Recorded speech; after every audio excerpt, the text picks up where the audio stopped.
¿Y esta zona del edificio no recibió ningún impacto de bala? No, al frente de la Casa de Gobierno se mantuvo intacto. Los impactos fueron por la parte de atrás y bombas que cayeron en el interior de la Casa de Gobierno. Era un momento kafkiano eso, de que nos estuviéramos matando entre nosotros. Bueno, veníamos por Avenida de Mayo, vinimos cuando nos encontramos, ya veíamos, sentíamos todos los tiros, todos los gritos, la gente corriendo, espantada. A las 12:30 cae la primera bomba. Según los marinos, el objetivo era destruir la Casa de Gobierno. Pero en realidad, no sé si la gente no tenía mucha puntería, pero muchas bombas no cayeron sobre la Casa de Gobierno, cayeron sobre Plaza de Mayo. Yo quiero recalcar que en 3 horas hubo 1.280 muertos con el silencio y la complicidad de toda una sociedad. Estas son las balas que usted nos comentaba, los impactos. Los impactos, todo esto así, pero había mucho más, porque todo estos mármoles, algunos fueron cambiados. A las 12:15 se equivocan y caen la bomba al lado de la Casa de Gobierno, en Paseo Colón, y agarran 2 trolebuses, no uno, 2. Que realmente querían la caída de Perón a cualquier precio. Y cualquier precio era, por ejemplo, bombardear Plaza de Mayo. Y estábamos almorzando sobre la Avenida de Mayo en un restaurante el 16 de junio del 55. Bueno, era un día muy especial porque estaba muy nublado, un nublado negro, muy oscuro. La radio empieza a informar que hubo un bombardeo, con la sorpresa de todo el mundo. Yo trabajaba en el 8º piso de este edificio que ahora es la CIDE, pero en el 55 era la Secretaría de Asuntos Técnicos de la Presidencia. ¿Y cuál de estas ventanas es la por la que usted miraba? Y seguramente, bueno, una de estas. Y de pronto la primera bomba cae acá. Se veían sobre todo frente al Ministerio de Economía, yo tengo esa visión, ómnibus calcinados. La gente desesperada, cara de enloquecidos. Era realmente una tragedia increíble. Yo no recuerdo que hayamos salido a repudiar eso o hayamos dicho dónde están los familiares de esas víctimas.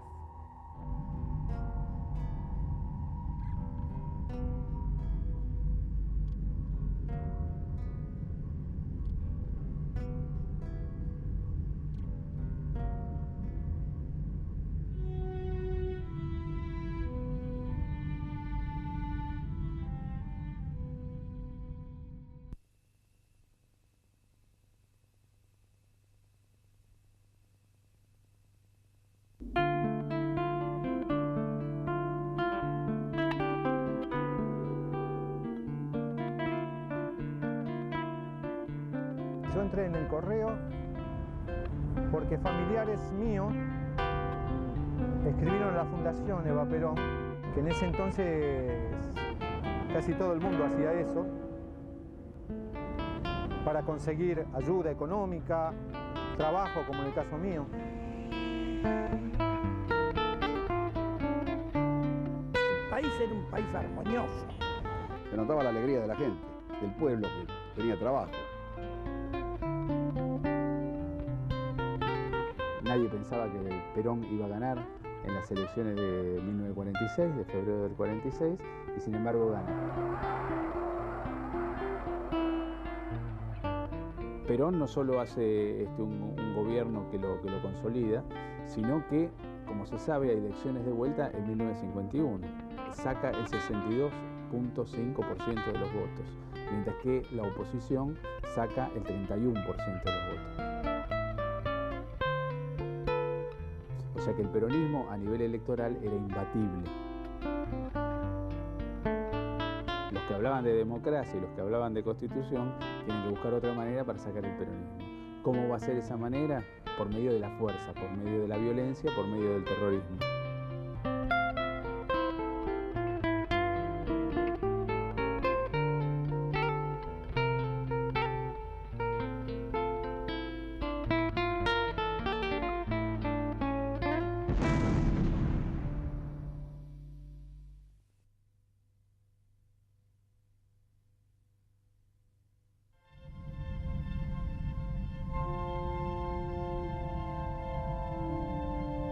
cuando empieza el bombardeo, estaba en el bar Dante de Boedo con mis amigos jugando a los dados.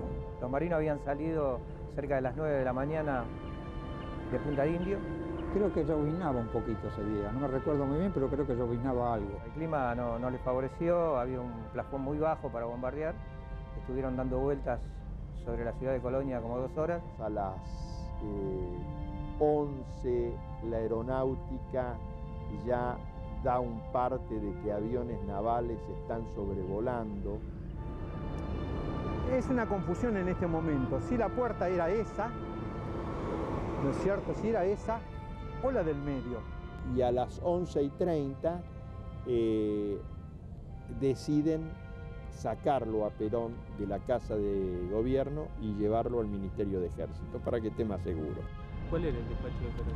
El despacho de Perón era la esquina esta, no la del cuerpo de atrás, sino esta de frente acá. Perón había cruzado de aquel lado hacia el comando en jefe del ejército para conducir las operaciones mismas.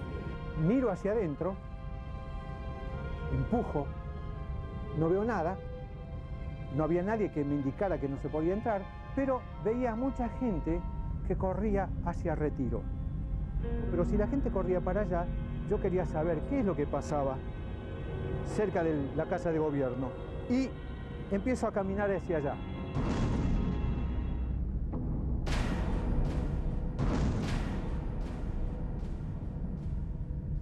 Cuando empiezan a bombardear, la plaza está llena de gente. ¿Qué pasa que están dando tiro allá? Ah, dice, como es que le están haciendo ese acto, seguro que algunos están tirando algo, dice, no pasa nada. Estábamos una compañera de trabajo, Gustavo y yo, y de repente sentimos como ruidos en la calle, en la vereda. Mi mujer, que había ido para que saliéramos a almorzar juntos, dice, viene un avión, tiró algo. Y un momento después se vio la bomba, explotó.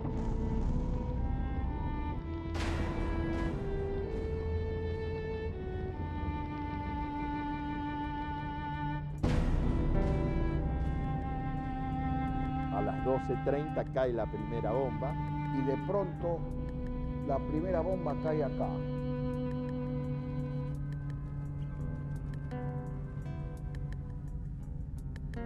Me enfilé para la sala de periodistas y voló todo esto, era un desastre.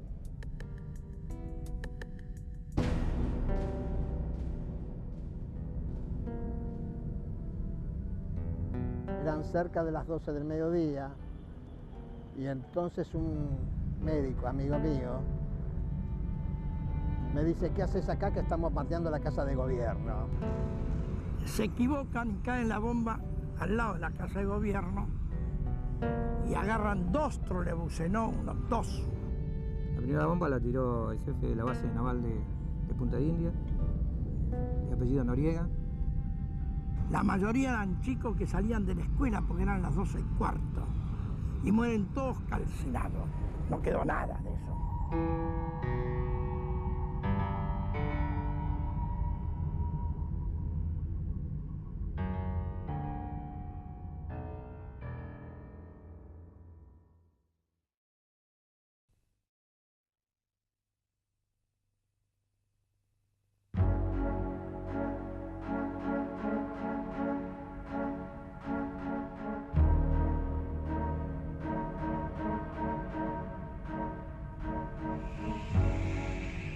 Ya se sentía un mal, en el ambiente parecía algo raro, algo había, no sé por cuál era la causa.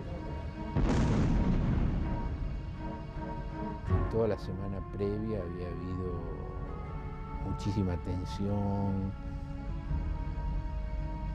Y se veía una oscuridad que se iba creciendo. En ese momento era el pico de la confrontación de Perón con la Iglesia. Ya se notaba la presencia de la Iglesia, el enfrentamiento con la Iglesia, el enfrentamiento con sectores. Hay muchas medidas concretas. Una es el divorcio. Y después de otra manera se empieza a hablar también de la separación de la Iglesia y del Estado. Los curas de parroquia, de barrio, seguían fieles al peronismo.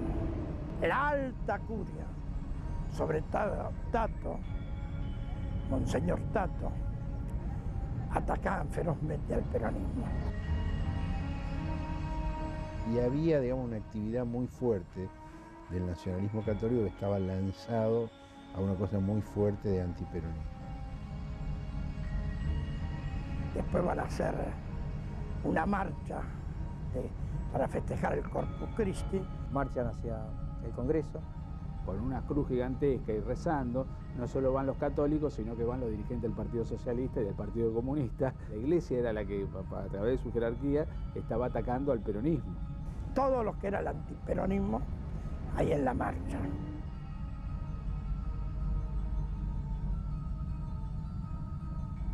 Entonces, toda la oposición se refugia detrás de la Iglesia, que era el único sector fuerte que podía enfrentar al peronismo. Porque la Iglesia aglutinaba, digamos, toda la resistencia contra el gobierno peronista, ¿no? O sea que de alguna manera la jerarquía eclesiástica fue el mascarón de proa que se necesitaba para vencer al peronismo.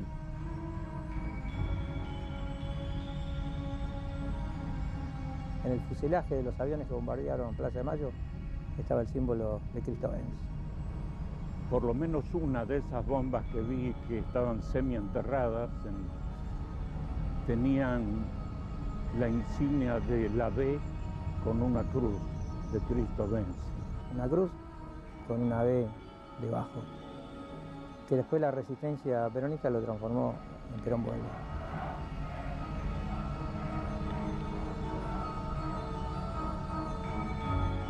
Seguramente eso no lo puede haber hecho ninguna mano cristiana, sino alguien, un provocador que quería con eso suponer que desde lo alto iban a bendecir las armas y los aviones y a los propios pilotos, como lo hicieron antes de decolar.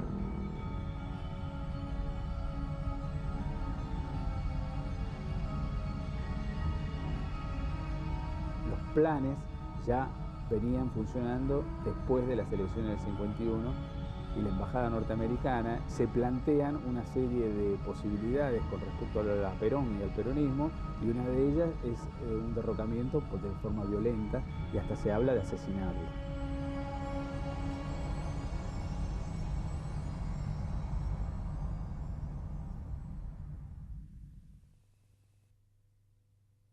Y bueno, ellos hicieron 2 pasadas por la Casa de Gobierno, ¿no? y por Plaza de Mayo. La primera al mediodía, la segunda cerca de las 15:40 de la tarde.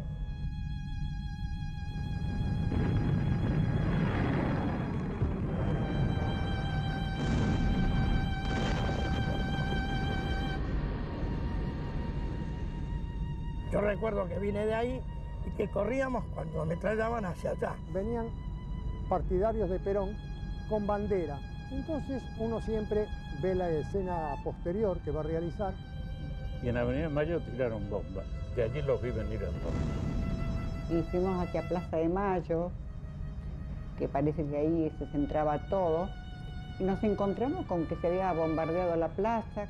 Había heridos, gritos, tiros, cañonazos, bombas, de todo.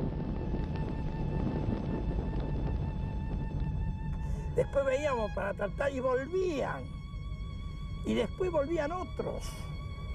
Todo antes de escaparse a Montevideo. Sí, porque la gente estaba desconcertada, no sabía, porque había gente inclusive que estaba paseando aquí y que se encontró con esa barbaridad. Era imposible de decir o de narrar lo que pasaba en esos momentos en Plaza de Mayo. Bajaban de lo alto y nos ametrallaban y se escapaban, o daban vuelta y volvían a ametrallar. Veo que hay un micro incendiándose, empezando a incendiarse, y al lado me dio mucha pena porque realmente un inválido que estaba, los bastones, las muletas estaban caídas y él muerto ahí tirado. Entonces me crucé así en diagonal hasta esta posición, más o menos sería esta, donde me pongo en genuflexión para sostener bien la cámara y poder hacer la toma. Cuando fui a disparar, parece que una bomba, no sé si aérea, cañón, no sé qué diablos, explota aquí en la esquina y me levanta en el aire.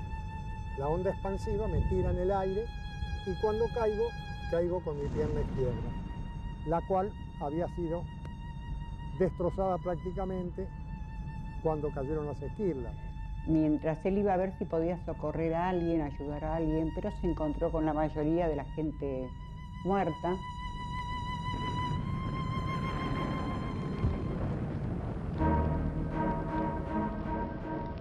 El bombardeo duró como 2 horas más o menos. Yo habré llegado 1 hora y pico después. Es que se veía la gente desesperada, que no sabía para dónde ir. Hubieron otros aviones que tiraron bombas, que cayeron en la plaza, varias, y mató bastante gente también. Los trolebuses, humeantes. Vi uno totalmente descabezado. Gente muy abatida. Al momento empezaron ya bombas y metralla de los aviones. Volcadas así las ventanillas de los trolebuses. Y además seguían viniendo y ametrallando. Muerta o herida y mucho humo. Y después aparecieron otros aviones que impactaron en la Casa de Gobierno. Y los aviones que pasaban rasantes. Y como vamos a decir, el Ministerio de Trabajo era un emblema del gobierno peronista, pensamos que podía ser un objetivo también para tomar. Estaba sentado en un café frente a Plaza de Mayo y vio como una persona miraba al cielo pasar los aviones. Y uno de ellos tiró una bomba y este hombre miraba y la bomba le cayó en la cabeza. Yo iba al colegio a 3 cuadras de la Plaza de Mayo, iba al turno tarde. No sabían para dónde corrían ni para dónde iban. Unos trataban de irse, otros trataban de venir, otros trataban de ayudar. Yo estaba saliendo de la estación Perú del subterráneo y estaba, digamos, a 200 metros de la Casa de Gobierno. Causó temor cuando las últimas bombas de las 14:30 sobre la Casa Rosada. Yo tuve una reacción infantil. Esas mujeres corriendo por la plaza desorientada. En vez de escaparme avancé, es decir, fui hacia la plaza. Con los guardapolos blancos con sangre era un espectáculo lamentable. Para ver qué estaba pasando. No me daba cuenta claramente de qué era lo que ocurría. Toda la Plaza de Mayo era un mar de sangre.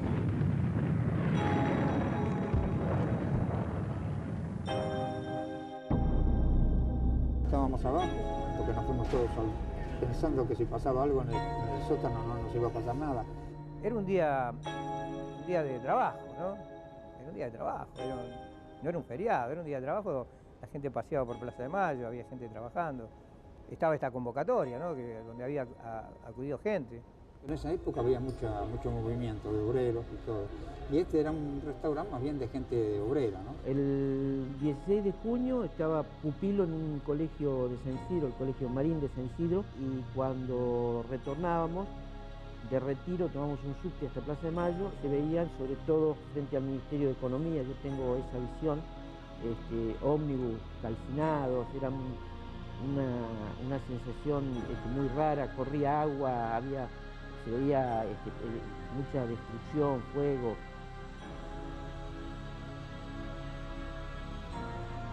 Pero la situación de confusión le impedía trabajar con racionalidad, ¿no? Filmar lo que... Claro, lógico, no había de decir, bueno, voy a filmar esto o voy a... No, era lo que se encontraba uno en el momento. No pensaba uno lo que iba a filmar, sino realmente hacía lo que veía. Cuando seguía avanzando, ahí sí ya me di cuenta, entre otras cosas, porque había gente que corría, que gritaba. Y nos escapamos lo que podemos y después volvemos. Estaba la cafetería y del otro lado estaban las oficinas y oficinas de presidencia. Corriendo por todos lados, se llevaban todo el mundo por delante. Para ayudar a los heridos, para los cadáveres, separarlos y poder... Y además seguían viniendo y ametrallando. Y cuando llegué a la esquina de Bolívar, por Avenida de Mayo, me agarró un un señor que venía corriendo desde la plaza. Pero volvían a ametrallar. Me agarró de la mano y me dijo, vení, corré por aquí, y me orientó hacia la diagonal norte. A los fosos gritaban, al foso, al foso. El foso era donde está hoy el museo. Y allí se refugiaron después de un largo rato corriendo por el patio de las palmeras. Lo único que sentíamos las bombas que caían, el golpeteo y la metralla de los aviones. Los aviones que pasaban lanzaban unas líneas de puntos que yo no sabía lo que era. Después ya de grande supe que esos eran las balas trazadoras. Los aviones de la Fuerza Aérea venían a vuelo rasante y ametrallaban. Y se ve que hubo una ráfaga de ametralladora contra las columnas, porque están marcadas las columnas todavía de granito. Cayeron 60 bombas, de las cuales nos petaron 20 o 30, algunas afuera, algunas le habían sacado la espoleta, entonces no explotaban. Cayeron bombas en Casa de Gobierno, en el patio de Palmera, y la parte donde estaban las oficinas del departamento de prensa casi fueron totalmente destruidas. Y toda la gente corriendo, estaban desesperados porque las bombas caían, los ruidos, la metralla. Que una fuerza armada de un país a plena luz del día en una ciudad abierta fuera y bombardeara el lugar donde ese presidente elegido constitucionalmente y por el pueblo ejercía sus funciones. La cuestión era aniquilar a Perón. Si por eso tenían que morir la cantidad de gente que muriera, que muriera.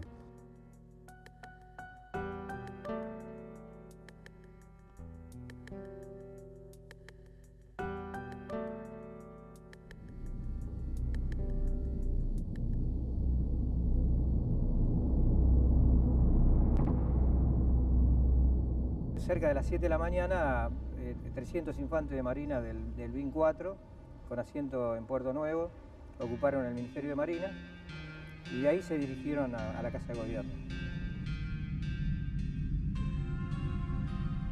Desde la terraza, lo que observamos de la Casa de Gobierno, que se tiroteaban hacia la Marina y se podía observar hacia la plaza, sobre Paseo Colón, cómo la gente corría hacia el Ministerio de Marina intentando repeler la andanada de tiros que provenían de allí. Si vos observás la Casa de Gobierno con el Ministerio de Ejército, que en ese momento era Ministerio de Guerra, creo, y el Ministerio de Marina, hacen un triángulo. Tiraban desde Marina, desde Ejército, y de acá para Marina y para Ejército, y allá enfrente, donde está el Ministerio de Economía. Porque yo tenía una visión perfecta de lo que sucedía entre el edificio de la Marina y la Casa de Gobierno. Del Ministerio de Marina, aquel edificio, habían avanzado los marinos hasta allí que había una estación de servicio. El edificio era aquel que está allá, que era el Ministerio de Marina. Yo entro en el edificio y me meto posiblemente sean los baños. Cuando salí es porque ya no escuchaba más el ruido de los disparos. Entonces ahí creí que había terminado. Los infantes de Marina que estaban apostados en el puerto. Donde fue en ese edificio que a mí me pegaron el balazo. Avanzan hacia la Casa de Gobierno. Los granaderos tenían los viejos Mauser. Los granaderos, en una actitud muy heroica, defienden la Casa de Gobierno como leones. En el interior de la Casa de Gobierno habría entre 50 y 60 granaderos que defendieron. Los infantes de Marina eran cerca de 300 y no pudieron tomarla.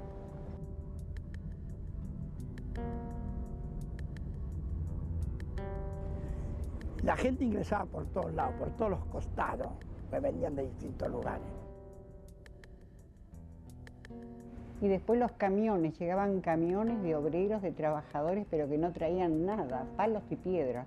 Y otra gente fue a la CGT, donde hubo bombardeo también. Ahí un grupo de gente se armó para defender a su gobierno. Porque los trabajadores, al avanzar sobre Plaza de Mayo, y donde encontraban una armería, tiraban la puerta abajo, se metían, sacaban lo que podían. Algunas armerías fueron asaltadas, tenían las cortinas bajas, pero bueno, trataron de levantarlas y buscar armas. Durante mucho tiempo se discutió en el peronismo cuándo había nacido la resistencia peronista, ¿no? Y nació ese día. La resistencia peronista nació el 16 de junio de 1955.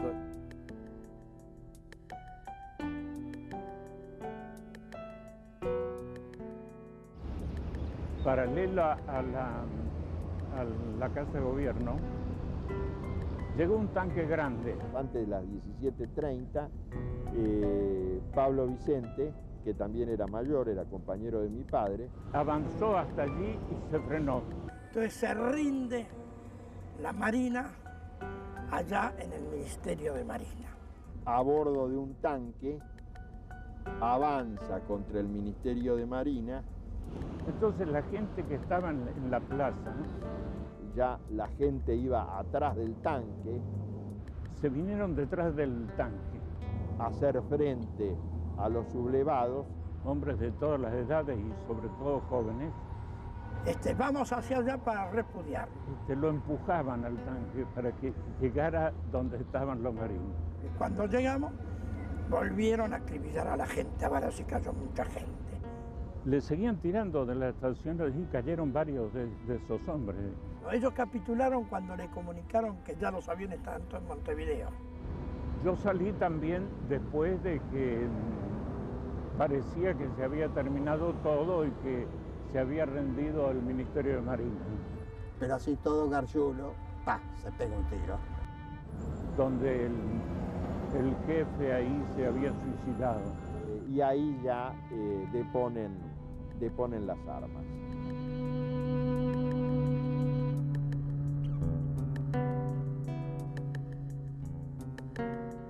Comisionan a unos cuantos oficiales, entre ellos el general Valle. El contraalmirante Aníbal Olivieri, que era el ministro de Marina, habla con Lucero y le dice, bueno, nos vamos a rendir, pero queremos que retiren a los civiles que rodean el ministerio. Porque desde el ministerio habían ya sacado la bandera blanca. El general Valle le dice al contraalmirante Olivieri, contraalmirante, fue necesario semejante estropicio, dice, ¿no?, para matar a un hombre. Y le señaló por la ventana los muertos en la calle, los autos destruidos. Si hubiese bastado que una sola persona, dice, concurriera a una reunión de gabinete. Pero claro, dice, para eso se necesitaban pelotas. Susana Valle, la hija del general Valle, dice que su padre ese día se ganó la pena de muerte, ¿no?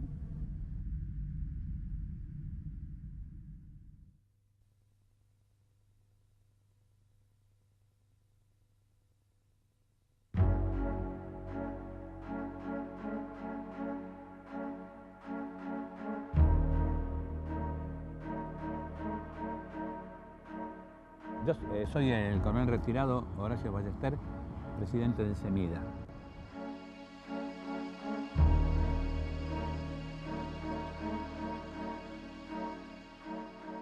A partir de septiembre de 51, los enfrentamientos entre peronistas y antiperonistas eran muy frecuentes.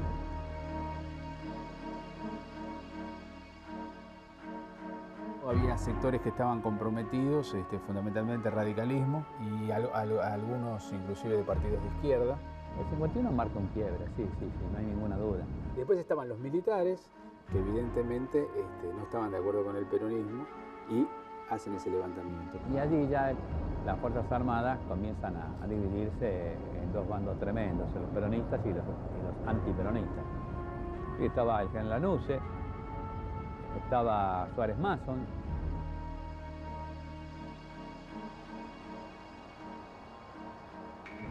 Todos los que después perturbaron la vida de la República eran los revolucionarios del 55 o pre-55. Quizás el error precisamente del peronismo fue no actuar con toda la dureza que había que actuar contra esos insurrectos que se habían levantado contra un presidente constitucional y contra la Constitución Nacional.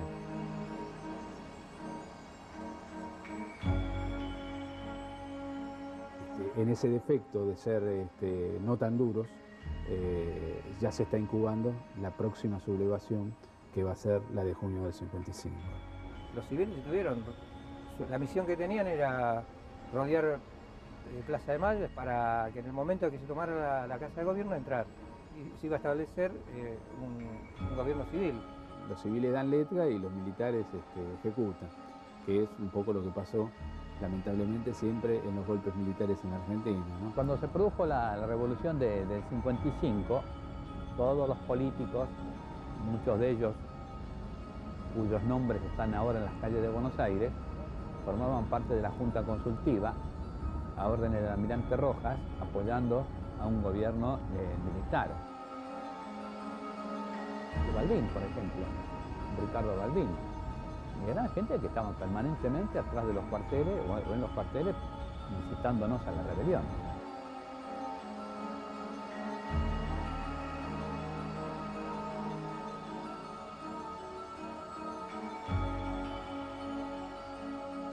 Ceballos Ortiz era un dirigente radical que con Roque Carranza eran los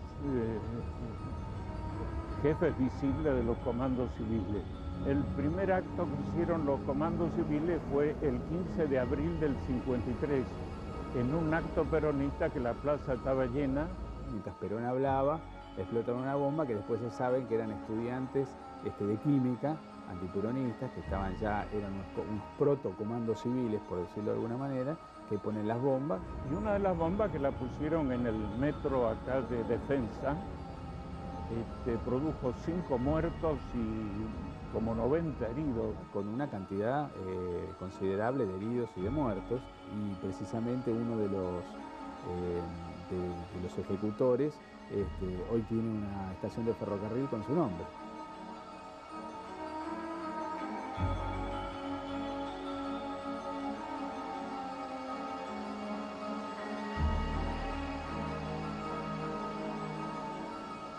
Perón, después de fracasada el intento revolucionario, desarmó a todos los buques de guerra, pero a posteriori aparecieron armados.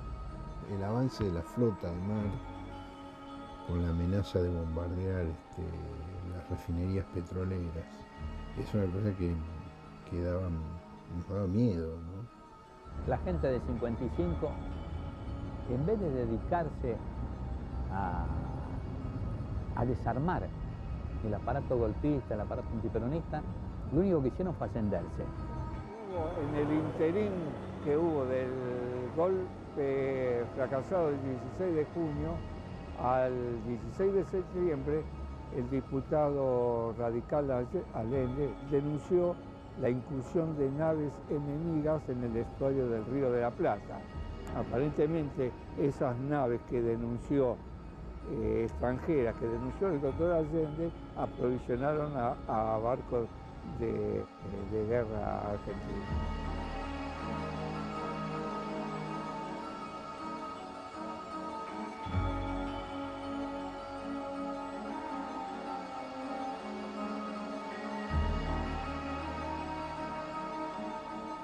El odio que despertaba el peronismo era terrible. Las pasiones estaban encontradas, pero de un lado había odio y del otro lado había una gran alegría.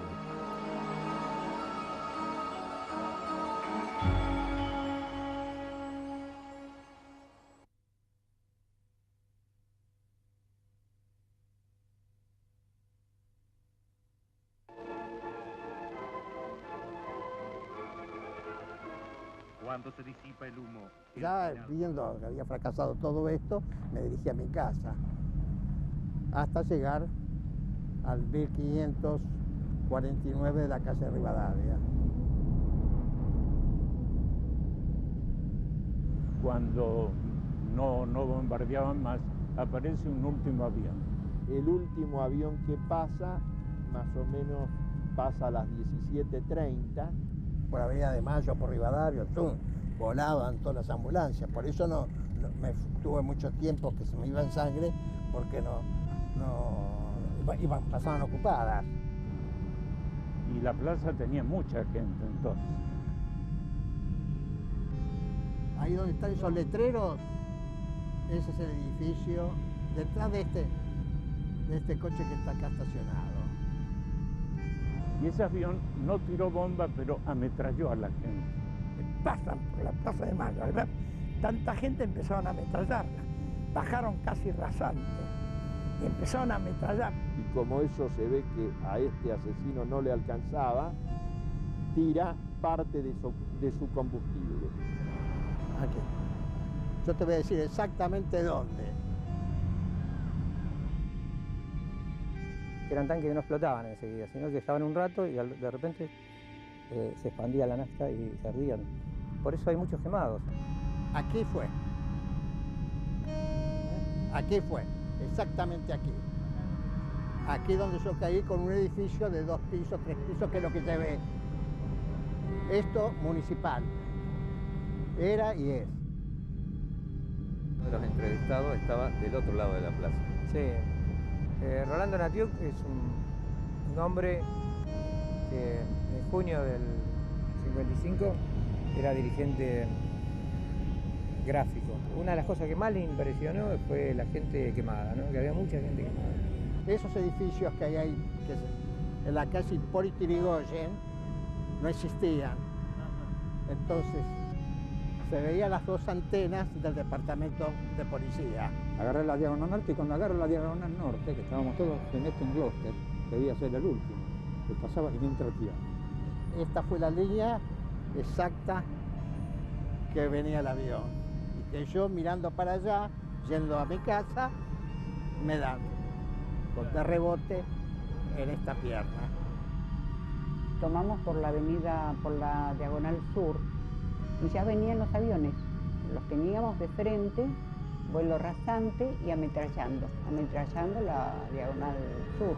No había ómnibus, no había transporte, entonces la gente particular con los coches acercaba a otra gente, iban para la misma dirección, nos acercaban a algún medio de locomoción.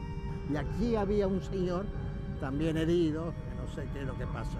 Entonces, arrastrándome, me llevó donde está ese muchacho. Arrastrándome al 1559, como decía. ¿Una señora? Sí, me llevó arrastrando una señora y otro señor que no sé quiénes fueron. Y cuando salimos yo vi el enfrentamiento de un avión leal con un avión rebelde. Este es el zaguán, aquí donde me tuvieron y yo me iba en sangre. Acá, exacto, ¿ves? 1550.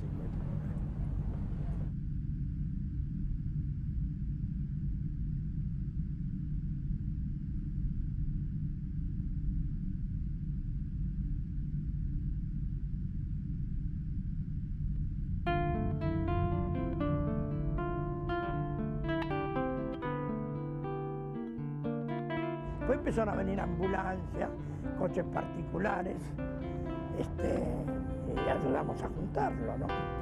No solo murieron los peronistas, murieron radicales, antiperonistas fervorosos, pocos pero murieron. Otros estaban en contra, vinieron porque creían que ya era la revolución.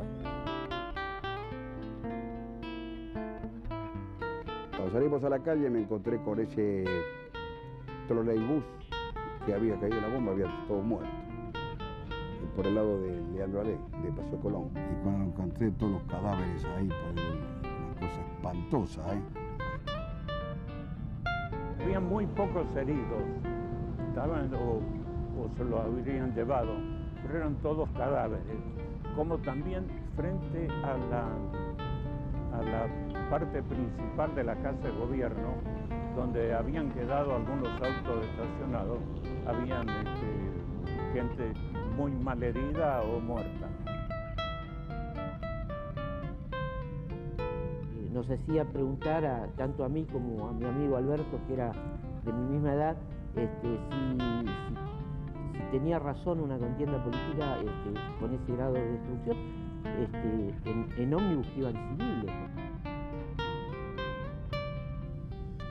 Jamás había visto ni imaginado una cosa así en un país donde no parecía haber lugar para ese tipo de acontecimientos. ¿Y eso qué impresión le dio? Muy mala. Me pareció espantoso, a pesar que estábamos esperando esa posible revolución.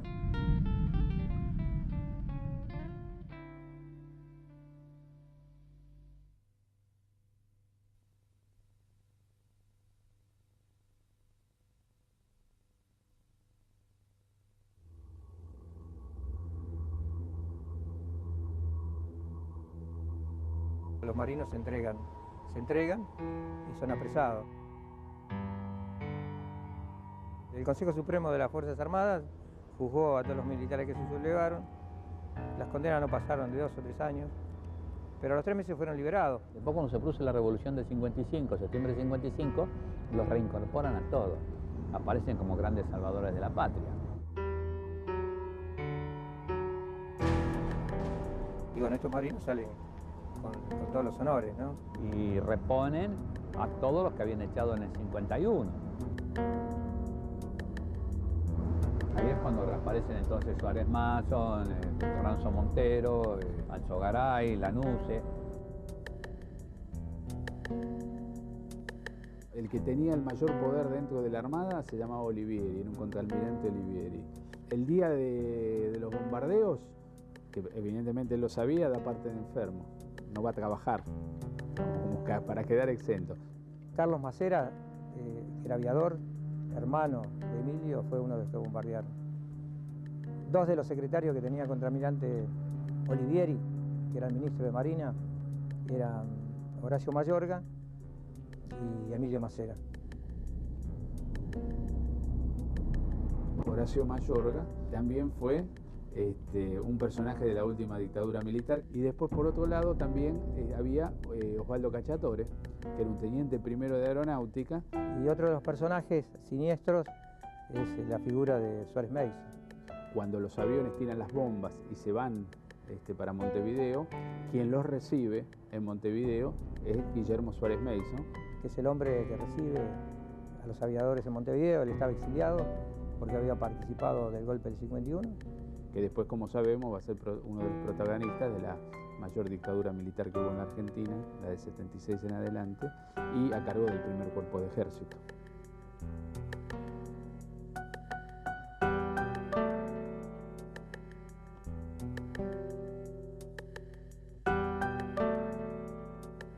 Porque hay muchos que se creen que el terrorismo en la Argentina empezó en 1970 con el secuestro y la muerte de Aramburu, y se olvidan que precisamente la violencia empezó en 1951, siguió en 1953 y tiene corolario con los bombardeos del 16 de junio de 1955 en la plaza, y 3 meses más tarde, en septiembre del mismo año, cuando se levantan nuevamente contra ese gobierno constitucional.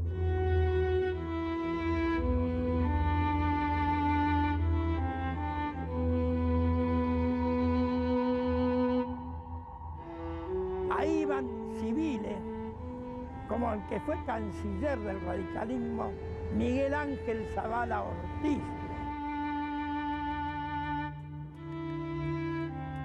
Miguel Ángel Zavala Ortiz, que era el ideólogo político, ametralló a la gente. Se alegró de cómo veía cómo mataban a la gente. Nunca se arrepintió de eso.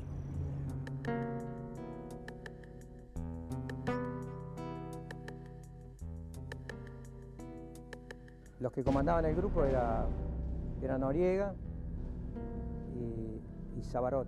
Néstor Noriega tiene un sobrino, que es el Patito Noriega, que iba al Liceo Naval.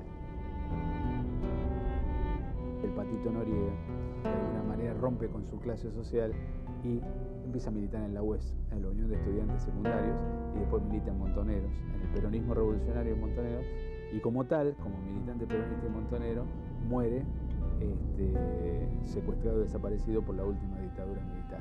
Son esas cosas del destino que mientras su tío bombardeaba Plaza de Mayo, su sobrino, 20 años más tarde, iba a defender a los trabajadores.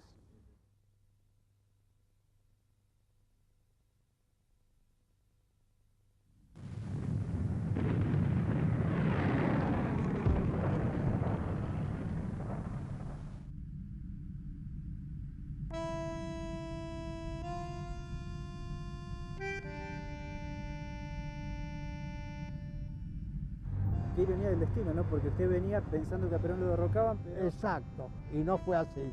Pero también no admito bajo ningún aspecto todo esto que ocurrió en Plaza de Mayo. Fuimos indiferentes y aceptamos y festejamos, que eso es peor todavía. La Argentina hay un cúmulo de asesinatos sin saldar. Este es uno de ellos.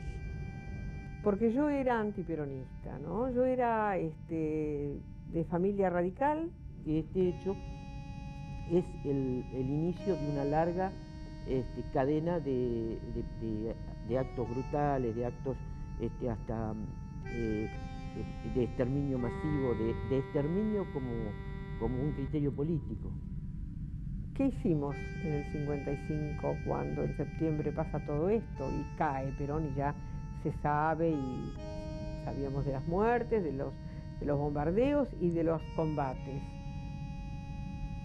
Salimos a la calle como a festejar. La Marina siempre estuvo en todos los golpes militares, o en todo estuvo siempre, fue el sector más reaccionario. Yo pienso que tendríamos que haber salido a repudiar un ataque de un bombardeo a gente que estaba paseando a un ómnibus escolar que iban a ver el museo de la Casa de Gobierno y murieron. Fueron los que de alguna manera también fueron a reprimir a la Patagonia Trágica, fueron los que fusilaron fundamentalmente durante el gobierno posterior al de Perón, y fueron los que en la última dictadura militar llevaron el proceso de aniquilamiento del peronismo revolucionario. Es la irrupción de la violencia sin límites sobre una sociedad que no estaba de ninguna manera preparada para eso. Yo no recuerdo que hayamos salido a repudiar eso o hayamos dicho dónde están los familiares de esas víctimas para solidarizarnos con su dolor, porque no era una guerra, no había armas de ningún lado, simplemente gente caminando. Lo real, lo más trágico de todo esto, es que nunca se habló en las escuelas, ni primaria, ni secundaria, ni universitaria. Yo quiero recalcar que en 3 horas hubo 1.280 muertos con el silencio y la complicidad de toda una sociedad, que como eran negros peronistas merecían morir. No hay que reivindicarlos, porque eran gronchos. Yo tengo como un sentimiento de culpa muy grande, generacionalmente hablando. Hay un silencio sobre esto, ¿no? Un silencio rotundo que hicieron los libertadores en el 55. Yo pienso, y por eso mi sentimiento de culpa, o mi mea culpa es, ¿por qué no tuve esa lucidez de decir qué mal, opongámonos o ayudemos a los familiares de las víctimas a hacer listas, a pedir justicia, a marchar, a caminar? Si nos hubiésemos movido como sociedad en contra de todos los golpes. Si nosotros hubiésemos estado más conscientes de lo que esta gente estaba haciendo, ¿no? Pero sobre todo en el 55, yo pienso que no hubiera habido un 76. Por ahí no hubiésemos pensado con más exactitud lo que iban a hacer en el 76. Y ahí estaba mi hija. Y ahí mi hija militaba en el peronismo. Estoy aprendiendo a tratar de dar vuelta a la historia. Aunque caigan ciertos héroes de la historia, aunque haya que voltear estatuas, aunque haya que sacar nombres a las calles.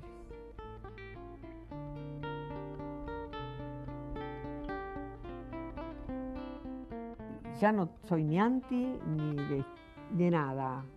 Soy la madre de Laura y una abuela de Plaza de Mayo y una mujer argentina que creo que hace bien decir estas cosas, aunque a mí me duela personalmente porque le estoy hablando de mi persona, pero que no tengo que ocultarlo porque justamente estos errores después se pagan. Y fíjense ustedes que este error se pagó nada más ni nada menos que con la vida de una hija. Entonces, atención para construir lo que viene a futuro en un país que está todavía sin saber la historia verdadera.